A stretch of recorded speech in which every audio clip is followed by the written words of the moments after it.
Let's mic day special. नमस्कार, let's mic में आपका स्वागत है। डे स्पेशल के साथ मैं राखी जैन। 14 मई भारतीय उपमहाद्वीप के इतिहास में दर्ज एक ऐसी तारीख जो आतंकवाद, अलगाववाद और क्षेत्रीय संघर्षों के जटिल अध्याय की याद दिलाती है। ये वो दिन है जब भारत सरकार ने 1992 में श्रीलंका के विद्रोही संगठन liberation tigers of Tamil Eelam यानी लिट्टे पर प्रतिबंध लगाने का फैसला किया था। ये निर्णय केवल एक संगठन पर कानूनी कार्रवाई नहीं था, बल्कि दक्षिण एशिया की राजनीति, सुरक्षा और कूटनीति से जुड़ा एक महत्वपूर्ण मोड़ भी था। लिट्टे यानी लिबरेशन टाइगर्स ऑफ तमिल इलम, ये संगठन श्रीलंका में तमिलों के लिए एक अलग राष्ट्र तमिल इलम की मांग को लेकर उभरा था। श्रीलंका में लंबे समय से सिंहली और तमिल समुदायों के बीच जातीय तनाव मौजूद था। तमिल समुदाय का आरोप था कि उन्हें राजनीतिक और सामाजिक अधिकारों में बराबरी नहीं मिल रही। इसी असंतोष ने धीरे धीरे हिंसक संघर्ष का रूप ले लिया। 1970 और 80 के दशक तक आते आते लिट्टे दक्षिण एशिया के सबसे खतरनाक उग्रवादी संगठनों में गिना जाने लगा। संगठन का नेतृत्व वेल्लुपल्ली प्रभाकरण कर रहे थे। लिट्टे ने गुरिल्ला युद्ध, आत्मघाती हमलों और सैन्य कार्रवाई के जरिए श्रीलंका सरकार के खिलाफ लंबा संघर्ष छेड़ दिया। इस संघर्ष ने हजारों लोगों की जान ली और श्रीलंका दशकों तक गृह युद्ध की आग में जलता रहा। भारत का इस संघर्ष से जुड़ाव केवल पड़ोसी होने तक सीमित नहीं था।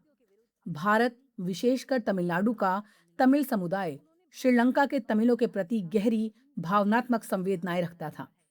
इसी वजह से भारत पर लगातार दबाव था कि वो इस संकट में हस्तक्षेप करे। 1987 में भारत और श्रीलंका के बीच एक समझौता हुआ, जिसे इंडो श्रीलंका अकॉर्ड कहा गया। इस समझौते के तहत भारत ने शांति बहाली के लिए अपनी सेना श्रीलंका भेजी। भारतीय सेना को इंडियन पीस कीपिंग फोर्स यानी आईपीकेएफ के नाम से जाना गया। शुरुआत में इसका उद्देश्य संघर्ष विराम लागू करवाना और हालात को शांत करना था, लेकिन हालात जल्द ही बदल गए। लिट्टे ने समझौते का विरोध किया और भारतीय सेना के खिलाफ ही हथियार उठा लिए। इसके बाद भारतीय सैनिकों और लिट्टे के बीच भीषण संघर्ष शुरू हुआ। श्रीलंका की धरती पर भारतीय सेना को कठिन परिस्थितियों में सैन्य कार्रवाई करनी पड़ी। इस संघर्ष में हजारों लोग प्रभावित हुए और बड़ी संख्या में भारतीय सैनिक भी शहीद हुए। यह स्थिति भारत के लिए बेहद जटिल थी। एक तरफ क्षेत्रीय स्थिरता बनाए रखने की जिम्मेदारी थी, तो दूसरी तरफ बढ़ता उग्रवाद और हिंसा। धीरे धीरे भारत का रुख लिट्टे के प्रति सख्त होता गया। फिर आया 1991, जब भारत के पूर्व प्रधानमंत्री राजीव गांधी की तमिलनाडु के श्री पेरम्बदूर में आत्मघाती हमले में हत्या कर दी गई। जांच में सामने आया कि इस हमले के पीछे लिट्टे का हाथ था। इस घटना ने पूरे देश को झकझोर दिया। राजीव गांधी की हत्या के बाद भारत ने स्पष्ट संदेश दिया कि आतंकवाद और हिंसा को किसी भी कीमत पर स्वीकार नहीं किया जाएगा। इसी पृष्ठभूमि में 14 मई 1992 को भारत सरकार ने गैर कानूनी गतिविधियां रोकथाम अधिनियम के तहत लिट्टे पर प्रतिबंध लगा दिया। बाद में यूरोपीय संघ, अमेरिका और कनाडा जैसे देशों ने भी इस संगठन को प्रतिबंधित संगठनों की सूची में शामिल किया। लिट्टे पर लगे आरोप केवल हिंसक गतिविधियों तक सीमित नहीं थे।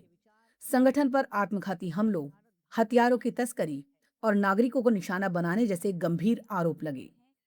दुनिया भर में इसे आधुनिक दौर के सबसे संगठित उग्रवादी समूहों में गिना जाने लगा। हालांकि श्रीलंका का गृह युद्ध कई वर्षों तक चलता रहा। अंततः 2009 में श्रीलंका की सेना ने बड़े सैन्य अभियान के बाद लिट्टे को पराजित करने का दावा किया। इसी दौरान संगठन प्रमुख प्रभाकरण की भी मौत हो गई। इसके साथ ही श्रीलंका के लंबे गृह युद्ध का औपचारिक अंत माना गया। लेकिन इस संघर्ष ने जो घाव दिए वो आज भी पूरी तरह नहीं भरे हैं।